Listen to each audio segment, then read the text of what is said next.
What's up, guys? Today I wanted to kind of do a sequel to the first video I made about, and the first video was setting up a ISDN PRI on a cube router. And I actually didn't plan on making this video at all, but as I finished up setting up the ISDN PRI on our cube in Korea, I needed to be able to connect the cube in Korea to our call manager here in the States, and it was a process, and it was another learning experience for myself, obviously, and there was some caveats that I learned, and I wanted to be able to share that information with anybody who wanted to learn. So right now I'm on call manager, and if you haven't watched the ISDN PRI setup, by all means, you can go back and look at that, but we're kind of continuing on from that. So we have that set up, and then what do we do now? And so the next thing is we need to be able to connect that cube router so that when they make calls or when they dial, when our Korean agents are in Korea and they dial a Korean number, that it connects and goes through our call manager and routes out to the PRI. So what we're going to do is, so I have a list of things that we need to do first, right? And so the first thing really is resource groups or media resource groups. And now you can see these, there's annunciator, conference bridge, media termination point. Unless this is a brand new setup for call manager, those should already be in place. So I'm not going to worry too much about those. But just for example, we already have a couple here, and so those are the ones that we've already been using. But you can create new ones and go from there. But what we need to do is we need to first create a media resource group. If you'd like, so we have one for our HQ, we have one for our Japan and our Malaysia office. With Korea, I just used what was some of our existing ones and threw them in there. And so you can create a media resource group, and then from there you need to create a media resource group list, which obviously is again in media resources and then group list right here.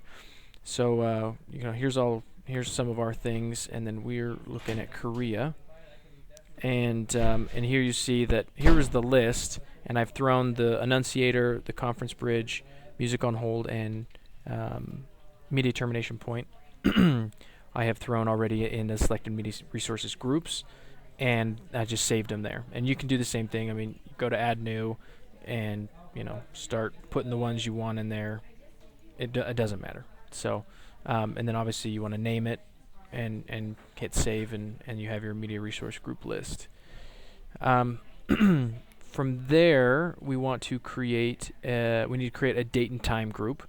So especially if this is somewhere in a different time zone, it's going to be very important that you have the correct date and times for some of these things. And this is something that we need to do first, and then I'll show you where we implement that. But let's go back over here, and that is in System Date Time Group. And you can see again, here's our states. We have our Malaysia office, our Korea office, and Japan office. So I've already created those, but again, it's add new, put the group name, and then the correct time zone, date format, time format, blah blah blah. And you can obviously these can be used for the phones. So if you're setting up the phones, wherever the phones may be, obviously you want to put those phones in the correct date time group, so that it's pertinent to that location. So if they're in Korea, the phones register the time as Korean time, not the States time, obviously. So after that, we will need to create a regions group, which is in System, and then Region Information, and then Region. And again, I've already created it.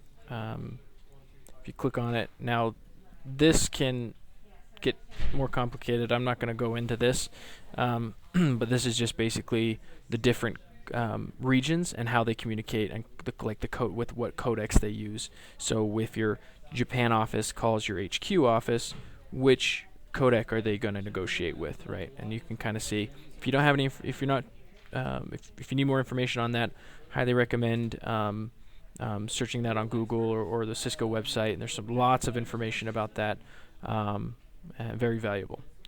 But obviously, you do need to create a region for the new site, and those things. And I'll show you again here in just a little bit what we're going to use them for. So the next is we're going to create a device pool. Systems device pool.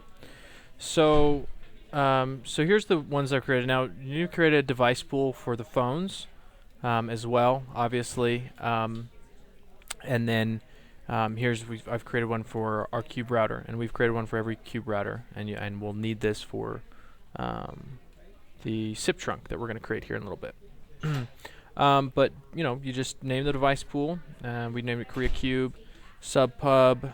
You got the date and time group and region, and select the appropriate ones there, and also media resource group list. I think other than that, it's the default settings there. Also, if you go to the our Korea phones, if you're going to make a device pool for there, same things. Now we have calling search space for auto registration taps, obviously. So that's why we have it for the calling search space there. Because when we ship the phones, we just wanted the agents to be able to plug them in, and then obviously auto register to call manager so that we could take care of from there. Because we weren't physically there to enter them in. Again, it's default settings, but that's these device pools are obviously pretty standard for that. But we do need to create one for the Korean cube that we have there. From there, we want to go to calling search space. Yeah, so it's call routing, class of control, and then calling search space. Here's our list that we have. Again, if you need to add a new one, you can. But I'll show you the one, the Korea one that I created. Oh, I forgot to say, before we actually create the calling search space, we need to create partitions. I'm sorry. So we need to create partitions first, and then we'll go to calling search spaces. So if you don't know a lot about partitions and calling search space, it can be very confusing in the beginning, but it's really not that difficult. But basically, you can have phones only be able to call other certain phones with other partitions, and then if they're not within that partition, they're not going to be able to make the call phones outside of their partition. Or here, I'll just show you. It'll be easier. So here's the Korea. UR stands for unrestricted, and so I've just created the partition. It's just, think of it as like a container, right? And that's where all our Korea phones are going to be. And obviously we have other partitions that we've created. Now we go to call routing and call class of control, and then calling search space. So in here we can create a new calling search space, and here I have created the Korea device CSS. And what that does is, here's the available partitions right here. Okay, so I'm saying Korea device, or this calling search space, it's gonna contain these partitions. So any phones that I assign to this calling search space can call any other phones with these selected partitions, right?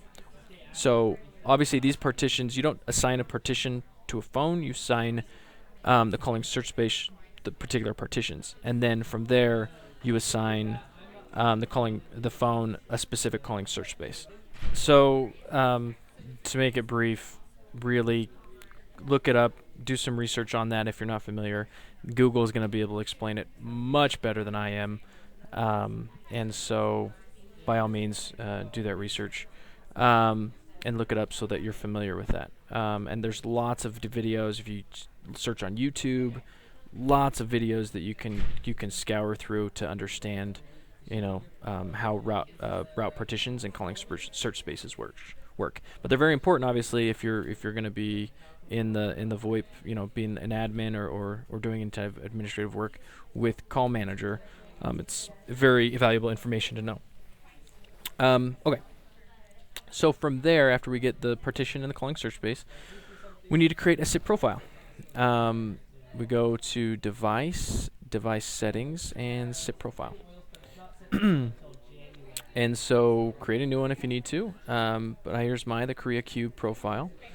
And I just think it's basically all just the default information. I don't believe I really checked any boxes from what I remember, or did anything. It was all default. So you can name it. Basically, that's all I really did. Put a description if you want to. Good to go. But you need to have that SIP profile. And then from there, we need to create a SIP trunk security profile. And I believe that is in, where was that?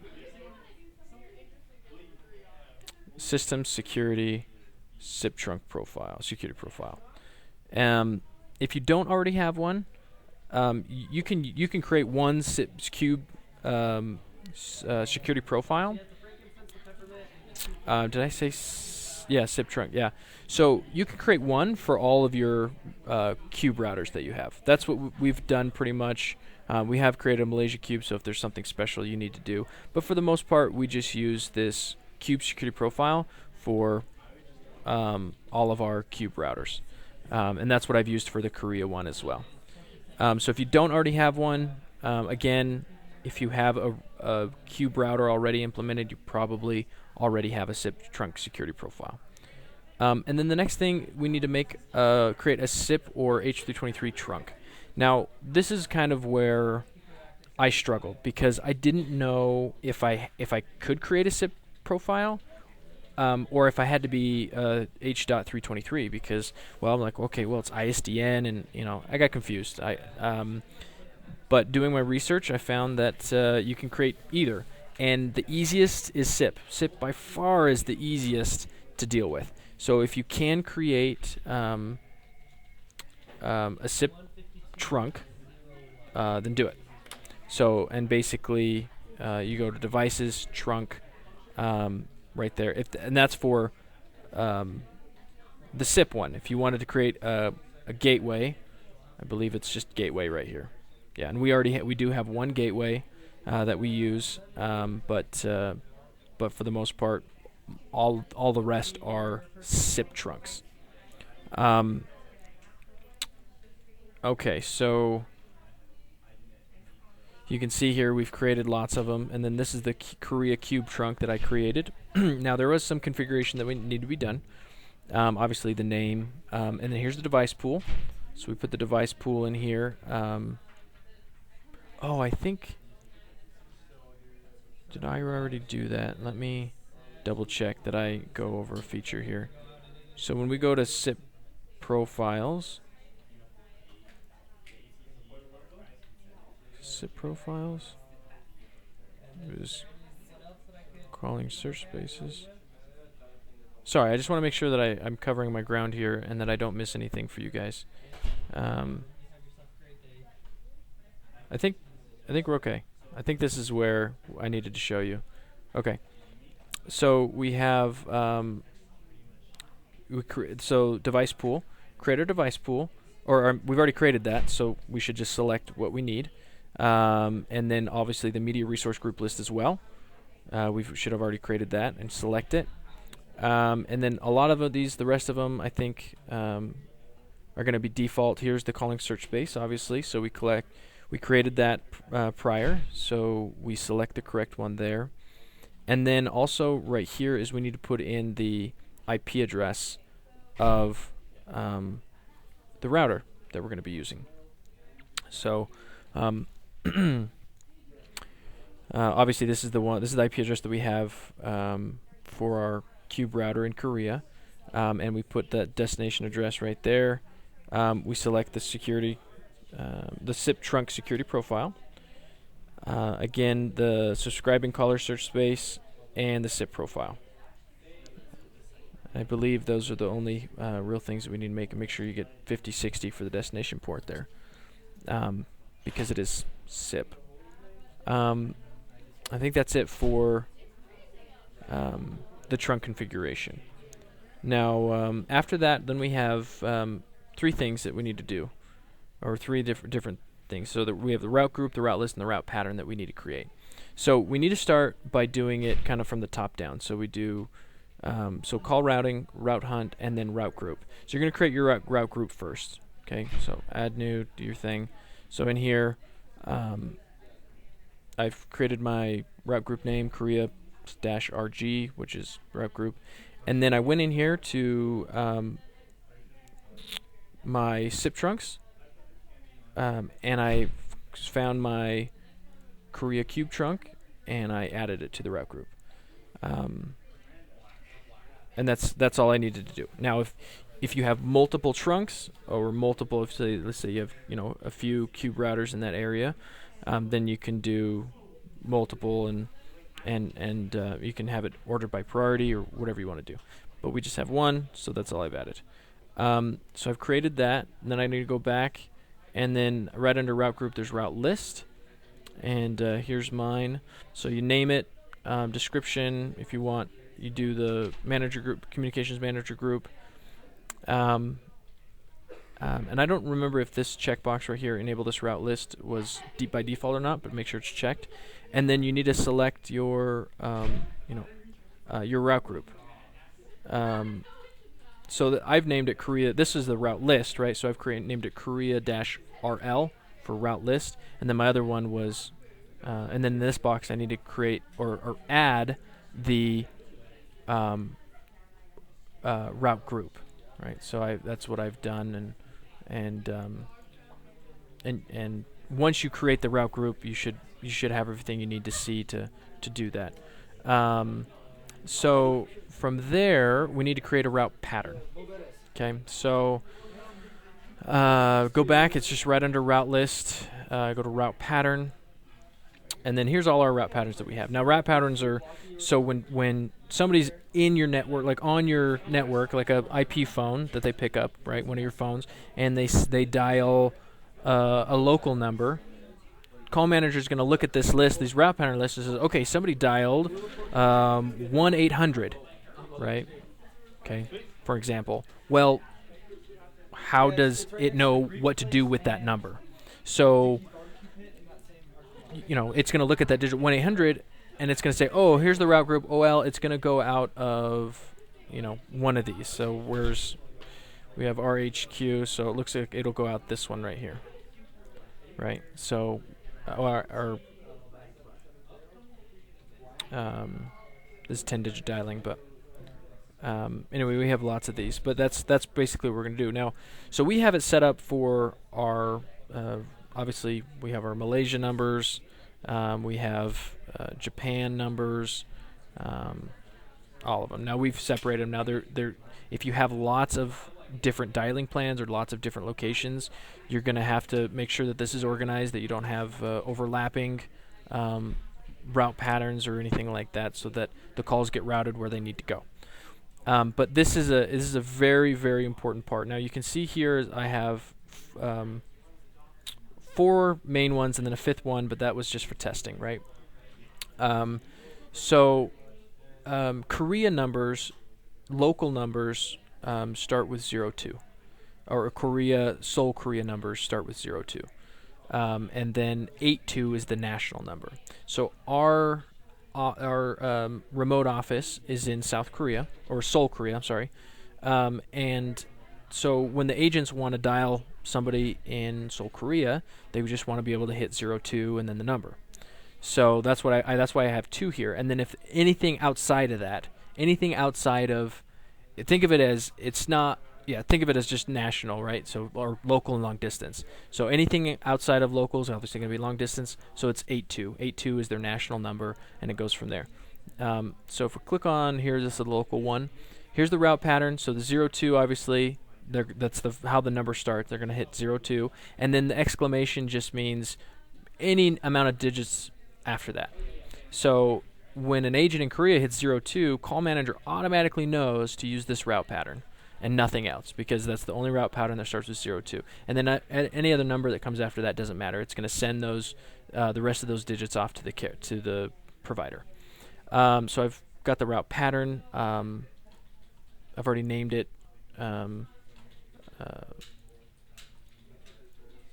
Oh, that's my unrestricted. So that's my route pattern, which we already created. My Korea unrestricted. And then description and the gateway route list, which we've already created. And I think that's it. Also, I'd make sure to put prefix 9. So as the digits are being sent to the cube, right? Call manager prefixes a 9 on top of that. Obviously, that needs to happen. So make sure that's done properly, or however you set it up. Make sure that's done properly under the called party transformations. And then if you need to, again, you can create multiple, like I have here. So I've created 4, and I've created, so this is the 82. It's the same thing as the 02, except they're just going to dial, if they dial 82, that's just a long distance. And then also 119 is their emergency. It's like the equivalent of our 911. So I've created 2 because in an emergency, as most of us know, that if people get used to dialing 9, now our agents don't have to dial 9. There is no dialing 9 to get to an outside line. We don't have it set up that way, and that's fine. But if they ever have an agent that is used to dialing 9 and it's emergency, and they dial 9119, or here in the States would be 9911, then it'll still go out the correct gateway, or go through that cube router and not through one of ours. And then if it's an emergency situation and they misdial it, then it's bad on us as administrators, because that's our job to make sure that doesn't happen. So so the dots are the 9's already prefixed, and discard digits pre-dot. So this is what I've done right here, just so it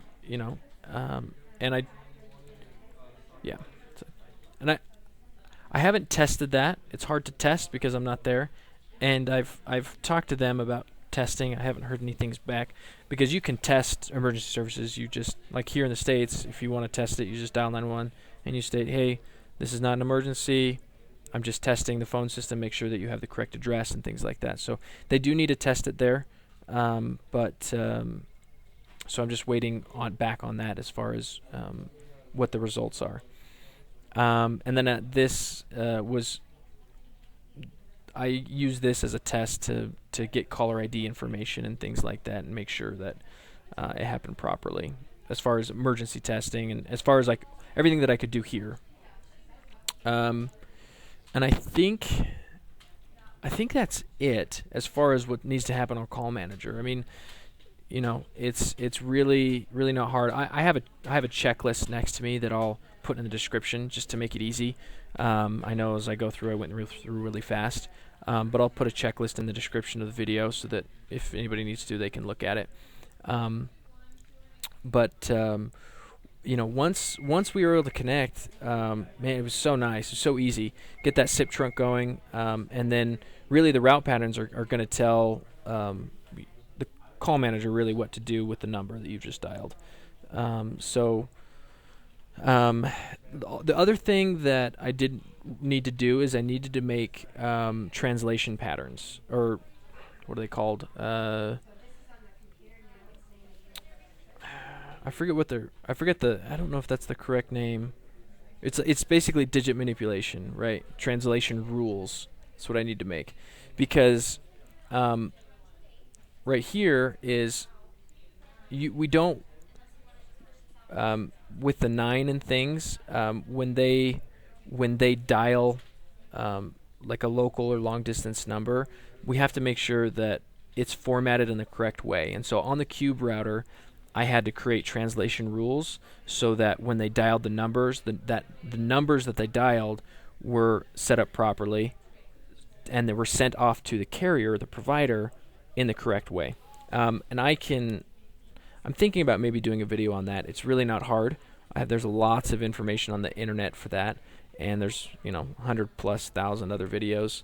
So I don't know if it'll be pertinent, but maybe if I have enough feedback or have enough time, then I'll create a video of how I created those translation patterns so that they were properly submitted to the provider on their side. If you guys have any questions, please leave a comment below. If you have any other subjects even that it's hard to find or you're really interested in, let me know, and I'll see what I can do if as far as creating one of those. But again, this is a live environment, and so it's fun to be able to have these projects and to work on them and then learn about it in a live environment and actually see the results. So hopefully you guys have enjoyed this and it's been informative for you. Again, please leave a comment if you have any questions, and have a good day. We'll see you next time.